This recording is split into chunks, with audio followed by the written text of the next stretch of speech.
What's up guys, this is Koro. Welcome to my channel. Nag-share ako ng opinions ko, experiences at iba pa na related sa crypto, NFT or Web3 projects. I'm a part of Marites Gaming Guild and Zen Talpakan Guild, mga community na tumutulong para ma-educate ang mga tao about crypto and investing. Hindi kami mga financial advisors at nandito lang kami para tumulong sa inyo. Mandatory pa din na you do your own diligence. So without further ado, let's dive right in.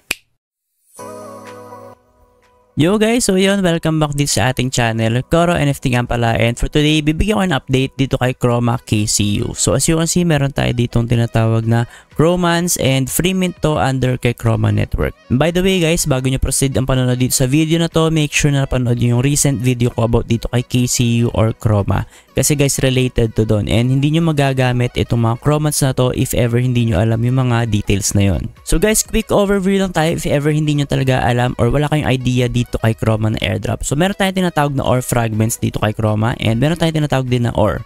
So basically, ito yung ore yung pwede nating makuha through quest sa kanilang KCU, and then yung ore na yon is paprocess natin or i-refine para maging mystic alloy. And then yung mystic alloy na yun is pwede rin natin i-combine and magiging mystic box.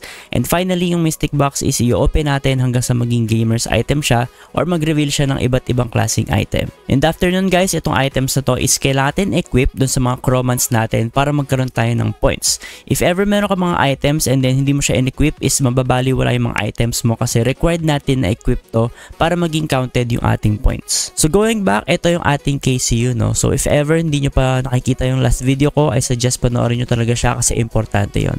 So as you can see, meron tayong tatlong bagong open na feature, which is yung Armory, Gate, and Airdrop. So for airdrop, wala pa siya masyadong makikita dyan na details kasi upcoming pa lang yan. So ang focus natin right now sa video natin is itong Gate and Armory. So dito sa Gate, dito tayo mag-mint ng ating mga Chromance, which is free mint lang and 5 mints lang tayo per account or per wallet. Pero guys, mind you na pwede tayong sumobra sa more than 5 basta bibili ka lang ng ibang Chromance mo dito kay Rarible. So papakita ko sa inyo, ito yung collections ni Chroma. So punta kayo dito sa website na to or sa link na to, which is ilalagay ko na lang sa ating description box. And then guys, pag scroll down nyo sa baba, makikita nyo yung Chromance. So pwede nyo click yan, tapos makikita nyo dito yung mga binibentang Chromance or for sale, tapos pwede kayo dyan bumili. Ang presyo niya right now is around $1, mahigit lang, no, or wala pang $2. So guys, bibili na kayo nito kapag i-equipan nyo siya ng item. So yung mga items natin, ito siya, meron din siya sa collections and pro gamer items. Pwede ka dito mag-search. So, sinearch ko sa kanina yung magical. So, off natin yung filter. Makikita nyo yung mga items natin dito. So, hindi na ako gumagawa ng quest guys kasi wala ako masyadong time. Ang ginagawa ko is, bumibili na lang ako ng mga items tapos ine-equip ko dun sa Chromance. So, ayan, head over tayo ulit kay KCU and then pakita natin kung paano tayo mag-mint. So, una, click natin itong Mint Me. So, syempre guys, dapat meron kang pang gas fee dito kay Chroma Network. And as you can see, meron ako pang gas fee. And meron ako $300 dito na worth ng Ethereum kasi dapat bibili ako ng set ng magical pero pinag-iisipan ko pa kasi medyo mahal siya. Ayan, so after nyan, confirm na natin. Sobrang late lang ng gas fee guys kay Chroma. Tapos after natin i-mint yan, babalikan ko kayo. So yun guys, as you can see, tapos na tayo mag-mint and iba't ibang rarity nakuha natin. Pero I think wala namang bearing or wala namang effect yung rarity dito. As you can see, 3 human, isang VI and isang Detrom. Yan. So 5 nakuha natin na free mint yan. So konting-konting gas fee lang yung binayaran natin. So yan, exit na natin to. Tapos punta tayo sa Armory. Check natin kung pwede natin equip yung ating mga items. Ito yung items natin as you can see, no? Tigli 5 na puro rare yung binili ko last time na pinakita ko sa video ko. So unahin natin ito sa human na to. So ayan, so isang Detrom, isang human, isang VI. So ang rarity pala natin is 5 din. Meron tayong tinatawag na Harmon and Rider pero wala ko nakuha. So unahin natin si Detrom. Ayan. So equip tayo nito, rare, isa.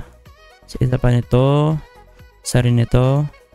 Ayan. So basically equip lang natin lahat ng rarity. So as you can see, 960 yung ating total na power.